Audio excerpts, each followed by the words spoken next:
Hi everyone, welcome to Consensus 2022. We are live here in Austin, Texas. I'm here with Charles Hoskinson. He's the co-founder of Ethereum and the founder of the Cardano blockchain. Charles, welcome. Thank you so much for having me on. Of course. Are you having a good conference? It's been pretty tiring. It's a lot of people. We had a huge community event. Over 1,200 people attended in the sweltering Austin heat of 100 degrees. So that was fun.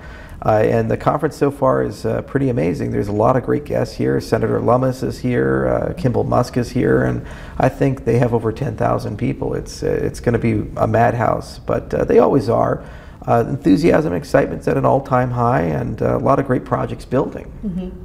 So I do want to start off, I want to talk about Ethereum a little bit. There's been news in the last couple of days. They had a dress rehearsal for their launch on the proof of stake yesterday. Mm-hmm. It's been a move that they've been working towards for quite some time.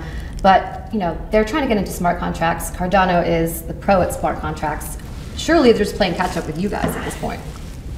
Well, that's very kind to say. I always view it as an apples to oranges type of a situation. Ethereum 2, or whatever they're calling it these days, is like changing the tires on a car while it's driving. It was designed as a proof of work system, and they didn't have the requisite plumbing to make an easy transition from proof of work to proof of stake.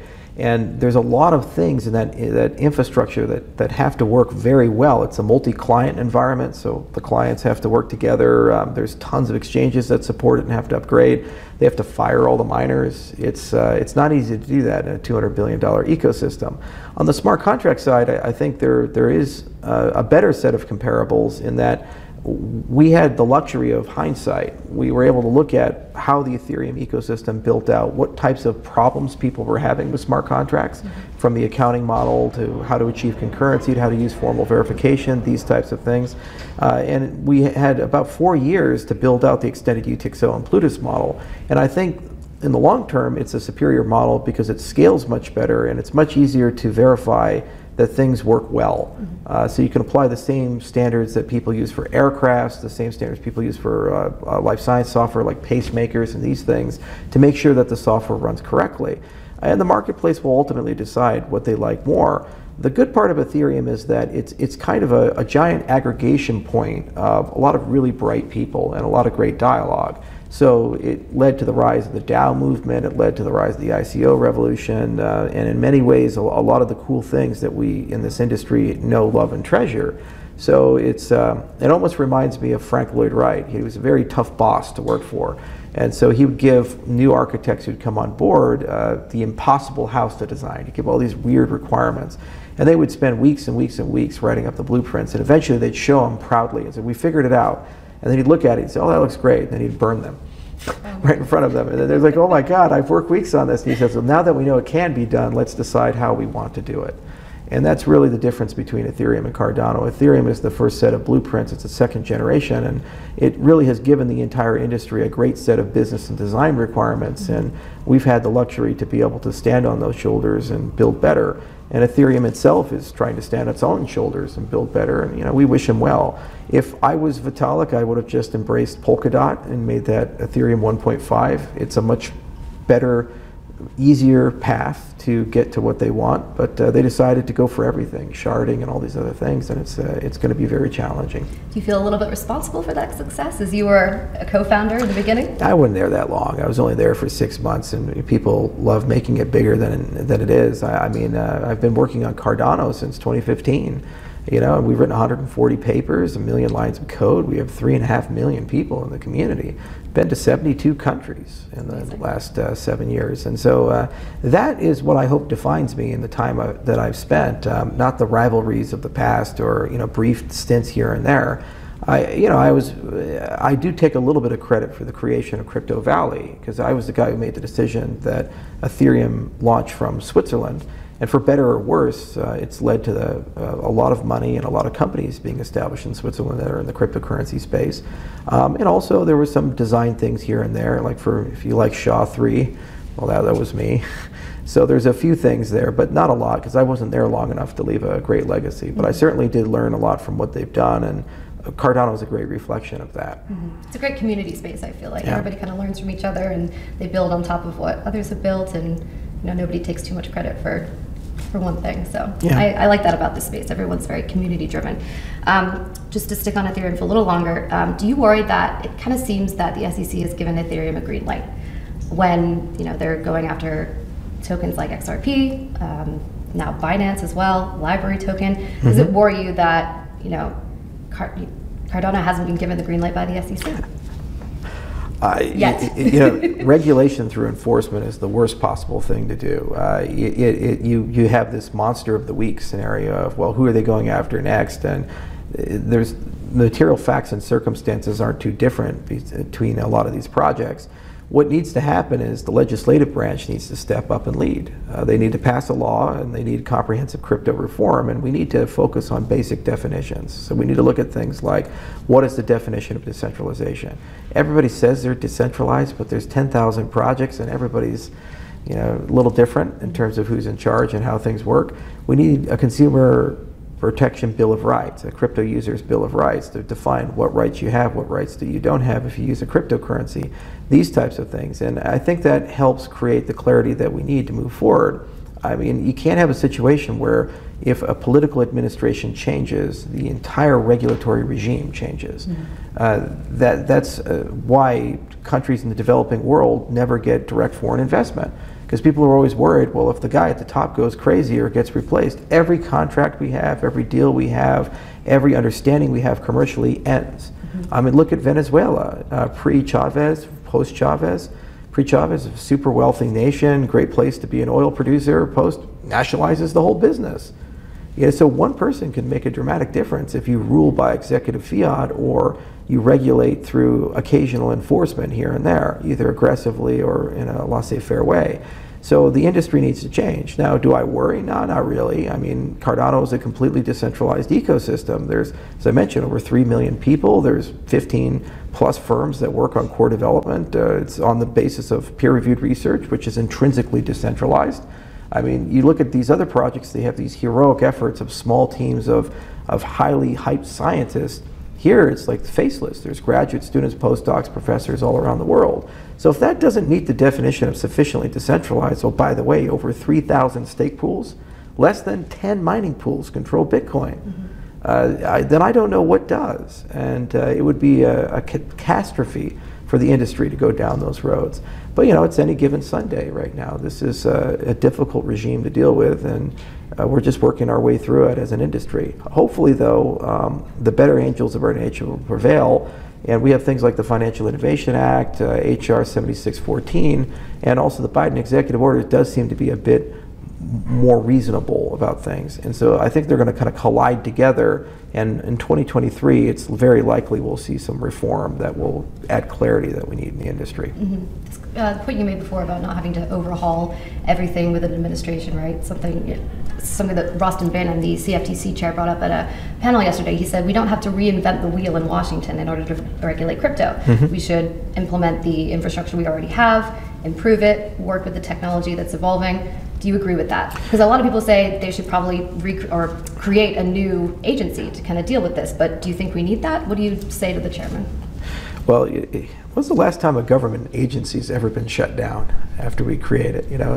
I remember when the 9/11 report came out, and they said, hey, we have this problem of too much fragmentation and too many agencies in the intelligence community. We need to consolidate a little bit. So their solution was to create another agency, the Director of National Intelligence, to link all the agencies together. And I think they've created 2 more since then. So the government has a real big habit of creating things but never finishing anything and never shutting anything down. And there's no signal with the government to provide a regulating mechanism when they don't do their job. So within the CFTC is somewhat decentralized in that commodities are decentralized. Who's in charge of gold? Who's in charge of oil? There's local power groups here and there. But a commodity is not issued, it's found, it's grown, it's created. So it does feel that regulation that's made for an intrinsically decentralized asset probably is better than regulation that's made for an issuer, a highly centralized asset. The challenge is not whether it's a security or a commodity. The challenge is we don't have good tests and mechanisms to be able to flow between the two. So Ethereum is going through a major upgrade. does the fact that it's going from proof of work to proof of stake change the facts and circumstances, and should the analysis be revised of whether it's a commodity or a security, and under what set of tests and basis would permit that? We just don't have that at the moment.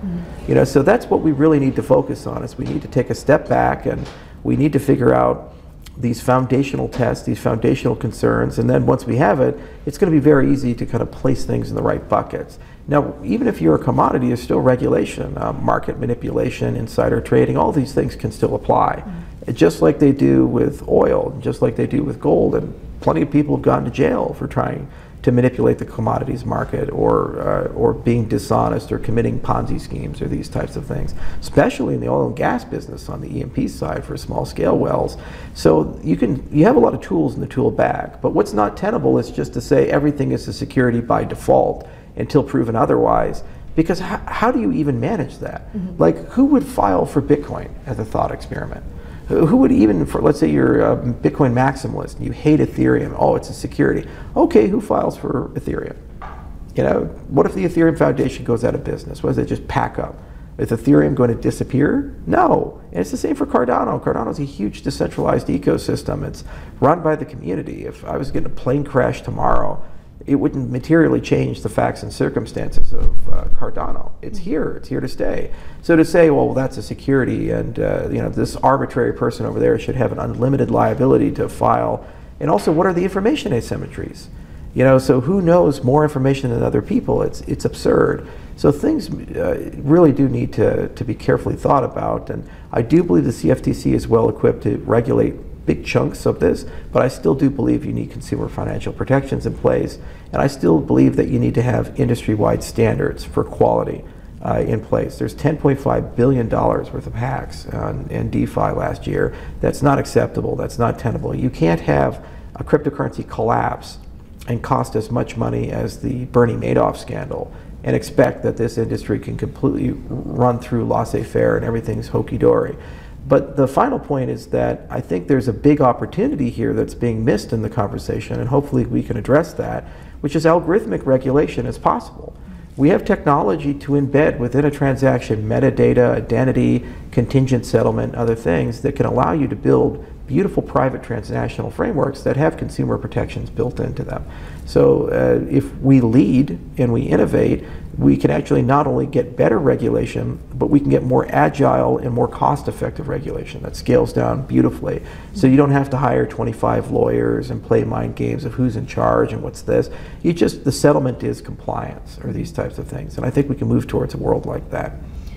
I want to stay on regulation just to talk about the Lummis-Gillibrand bill that came out a couple days ago. Everybody here is talking about it.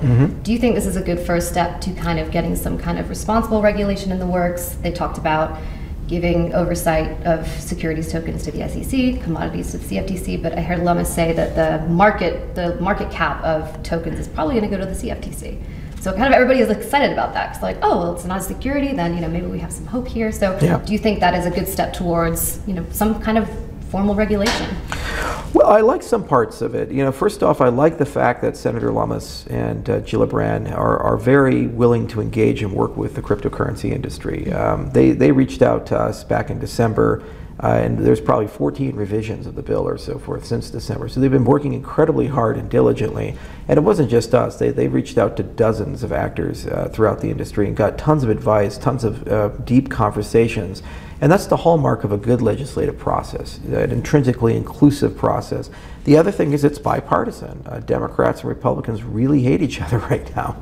And yet somehow they're able to come together on this. And so this is a nonpartisan issue. We really need to get it done. So those are good parts. There are certain things like these auxiliary assets and what's a security, what's not, disclosures. And I think there's a lot of fine tuning that needs to be done in the bill because cryptocurrencies are like financial stem cells. They can wake up on Tuesday and be a currency, and wake up on Wednesday and be a commodity, and on the weekend take it off and go be a loyalty point or something like that. And so when you have an asset that has that kind of diversity about it, it's a mistake to try to pigeonhole it into one category or another category, because it's fluid based upon facts and circumstances and use and technological upgrades. So things can happen that make the system more centralized, and things can happen to make the system more decentralized, and events can occur that can create market failures or information asymmetries that need to be examined. So what matters much more, in my view, are foundational tests and definitions, and then things that you can measure explicitly. And then you can kind of look as the technology evolves and make a judgment on a case-by-case basis of whether things have changed. But I think it's a very positive step in the right direction. The Biden executive order, I think, is also going to bring out a lot of requirements from the executive branch.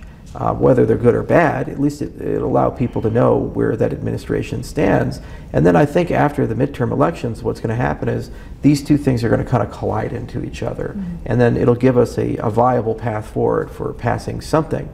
I don't think the politics of today are possible to pass something this year. The Lummis bill would have to go through 4 different committees. It's election year, it's very volatile, very political, and frankly, they're just not going to do something that big and that controversial during this time period. I remember you told me back in May you probably wouldn't expect any major movement until at least 2025. Yeah, I believe that could be the case, because there's a chance where the Biden executive order is running contrary to what the Senate wants to do.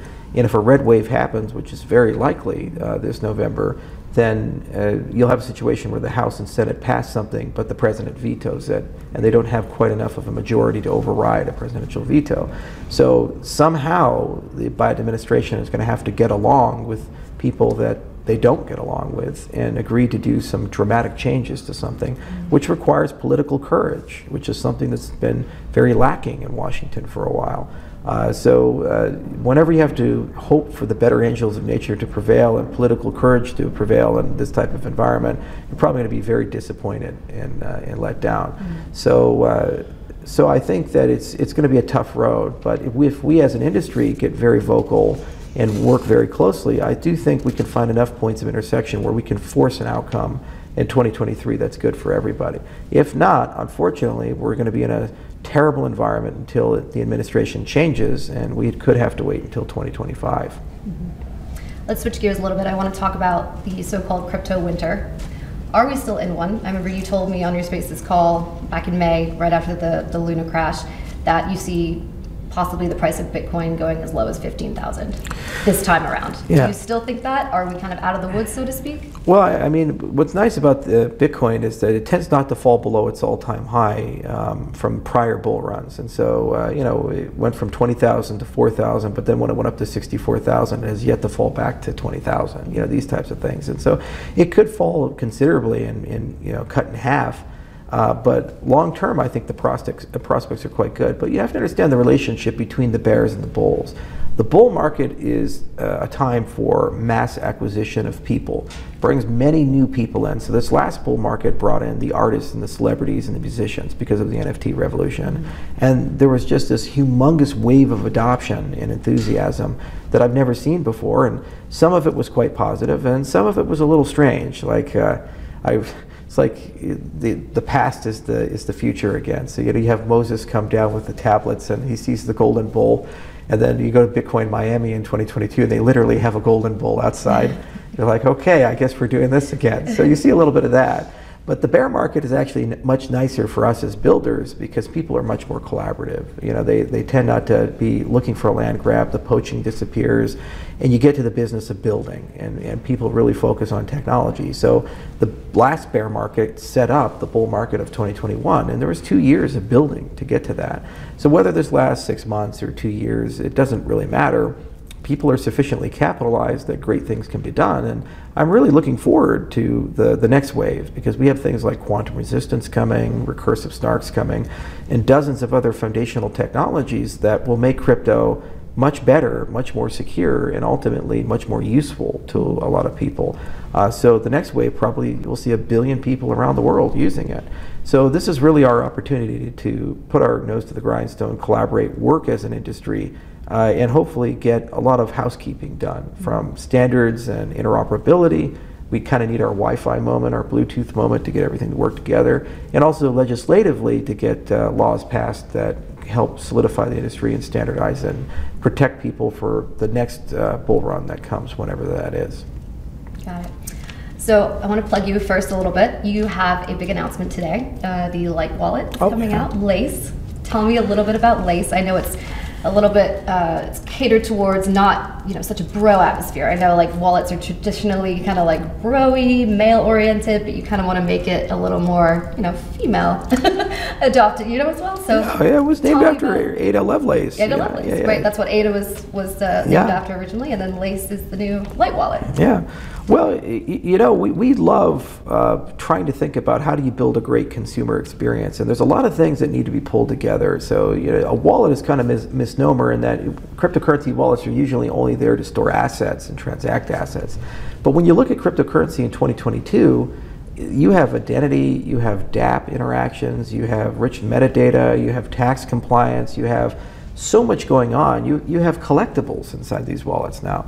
So what we wanted to do was build a very beautiful consumer-friendly platform that evolves very quickly. So every 6 to 9 weeks, new features and functionality come out, and it gives you kind of a Swiss Army knife of cryptography. So you can do a lot of very complicated things over time, like multi-sig transactions and partial delegation of proxy keys. But ultimately, you can go multi-chain, multi-asset, and it's a place to store your digital life in that respect, this new digital life that you're getting. So it's a place where you can interact with people, a place where you can have an identity that you can share, multiple identities, one for your GameFi, one for compliance, one for friends, NFTs, all these types of things. And it's also a place that you can start consolidating and getting a common view of the DApp space.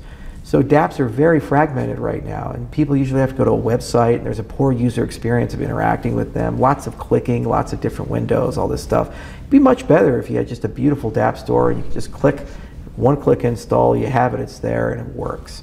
It's very seamless. Exactly. And so get it to work in the browser, get it to work on a phone, get it to work on a desktops, and make it fast and beautiful. The other thing is that we have such great relationships. Like we have a great relationship with Carnegie Mellon University, and we've been working with them for a while, and they have one of the best human-computer interaction groups in the world there at CMU. So we have all these user experience and user interface problems with the use of cryptocurrency. You got to remember 24 keywords, you got to do all this stuff, and very easy to lose your money, lose your keys. It'd be very cool to be able to collaborate with them on projects of could we do better? Maybe your restoration could be a picture instead of keywords or these types of things. And so it's really nice to have a platform where not only can we make technological innovations and integration innovations and kind of bring everybody together and unify it, but also user experience and user interface innovations to ultimately make using cryptocurrencies easier for people. Because if you want to go from 10 million to 1 billion people, that delta is usability, not functionality. Usually your functionality is great at 10 million, but it's the best kept secret. The billion is only when you have great usability in that respect. So we're really excited about it. There's a lot of passion and love. Alex Appledorn's the product lead there, and he and his team have been working incredibly diligently over time in many cases, and it's made with a lot of love and passion. I go back to my Italian roots. You have to make things with love. Passion. Yes. Yeah. Well, that's when the best products are made, I believe. Last question. Where do you see the Ripple case going? That's an interesting one. It's anybody's guess. I mean, they're certainly beating up on the SEC and the discovery disclosure part. And it's going to go on and on and on, and it's unlikely at this juncture that there's going to be a settlement. So we'll see what happens. But it goes back to that statement of regulation through enforcement is a very bad precedent. Enforcement should be when it's clear that people have committed fraud or there's material misconduct. It shouldn't be to establish the rules. It's just like legislating through the bench, through the judiciary. You're happy until your team loses, and then it's the biggest crisis of all time. When you look at a lot of historic, massive rulings from the Supreme Court, unless they're 9-0 and there's legislative backup for it, they tend not to be durable in the long term. They tend to get overturned. In some cases, that's a very good thing, like Plessy versus Ferguson with Brown v. Board of Education. In other cases, not so much. So it's very important that we remove the judiciary from inventing new laws and regulations and procedures. And unfortunately, we might end up with a Ripple test because of this enforcement. Could go all the way to the Supreme Court. Who knows? And it's not a good precedent. So I hope that we can get good legislation out, and I hope that the industry as a whole can move beyond this of what's going to happen here, or lately with Binance, I guess they're having some problems. That's just not a way to do anything. It's hurting job creation, it's hurting the United States. I mean, Solidity developers are making $250,000, $500,000. They're not going to be hired here in the United States. They're going to go to Singapore, to Switzerland, to Liechtenstein, to other places. It's hurting our competitiveness. A lot of this technology is not just about financial innovation. It's about healthcare innovation. It's about identity infrastructure innovation, election reform for being able to verify your vote, infrastructure security. We talk about China and Russia attacking us with cyber attacks. Well, what's going to get us out of that and protect our infrastructure and make sure that it's stronger against these types of things? Blockchain technology. So what are we going to do? Drive all the people that know how to build this stuff into Europe and into Asia, and then go and hire them for 10 times the price to go rebuild all of our infrastructure? That's nuts. So the only way you get out of that is by getting good clarity, and you don't get clarity by the monster of the week. You get clarity by good legislative action, and clarity by good principles, and clarity by a cooperative environment. You know, when I started Ethereum with Vitalik and the rest of the gang, Switzerland was great from one perspective. We could talk to them. And it was not at times the friendliest conversation, but I never felt that the Swiss government didn't represent the Swiss people. There was always the question of, well, what are you doing for Switzerland? What jobs are you creating? What value are you bringing in? But it was fast. Within a few weeks, we got a tax ruling from the canton of Zug, and it was over, and that was the law of the land. We had regulatory certainty, and we moved on. And I remember the mayor of Zug, he said, "Welcome to Switzerland, don't make it our problem." You know, great guy. But you know, I understood what he was saying, and we made the argument that it would create an industry, and it did. Billions of dollars entered Switzerland, more than 30 plus foundations were formed, and there's a big cadre of people now floating around that country, for better or for worse. Well, that's an example of a positive relationship. We need to get to regulation that way, where if you're a young entrepreneur and you want to go do something, there's innovation groups within the government. You can go and talk to them, brainstorm with them, and get to a point where both sides feel pretty comfortable. And after you do that, go hire a lawyer to paper all of it, get it done, get a ruling, and it's over, and it's a few weeks. We can't have a situation where you have to go hire a really expensive law firm like a Perkins Coie or Wilson Sonsini and spend $500,000 to get to a maybe, and then you have no certainty, and then 2 years later you get sued by a regulator or something like that. Or if you talk to a regulator, everything you talk about is used against you immediately afterwards. Just quickly, then what's the disconnect then between, you know, say the United States and Switzerland? Why is it such a difficult path for entrepreneurs to talk to their elected officials, to talk to the people who represent them? Because in the United States, regulation is seldom used as a tool to protect consumers or enable business. It's used as a tool to inhibit competition, especially in the financial services industry. This is a pervasive, long-standing problem. The financial industry is the most regulated industry in the world, probably more regulated than even healthcare, where your life is at stake. Yet somehow we still have massive banks collapse, somehow we still have Ponzi schemes, somehow we have all these problems. It's clearly not working. But you notice something, that the more regulation we get, the larger the financial institutions get.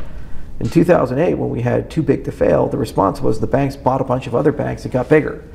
And somehow that's okay. And so it tells you that it's not working. So regulation is adversarial and oftentimes is used as an anti-competitive tool to prevent people from entering a marketplace. And that's the biggest open secret, I think, of all of it. So we have to move beyond that. We have to get much more agile. Look at the state of Wyoming. They passed over 30 laws that are in a cryptocurrency space. And I wouldn't say they're pro-crypto, they're pro-crypto clarity. So you know where you stand, you know how to comply, and it's pretty easy. They created a new bank called the Speedy Bank, the special depository, which, by the way, solves the whole stablecoin issue of asset-backed stablecoins. And you have a great entrepreneur, Caitlin Long. She follows every rule. She's in full compliance, big auditor, all this stuff, and then goes to get a master account with the Federal Reserve, and they don't say yes, they don't say no, they just drag their feet for 20 months. And now she has to sue the government just to get what she's legally entitled to get as an entrepreneur. It's just bizarre that the government behaves in this way, and it's, again, because there's no accountability. You know, in the private industry, if you do a bad job, your business goes out of business. In our industry, if you, in the government industry, sorry, you're snoring over there. In the government industry, you know, if you do a bad job, you get a promotion. You know, you might even end up as president one day, who knows? But anyway, that's besides the point. Charles, thank you so much. Great talking to you. Thank you so much. Cheers.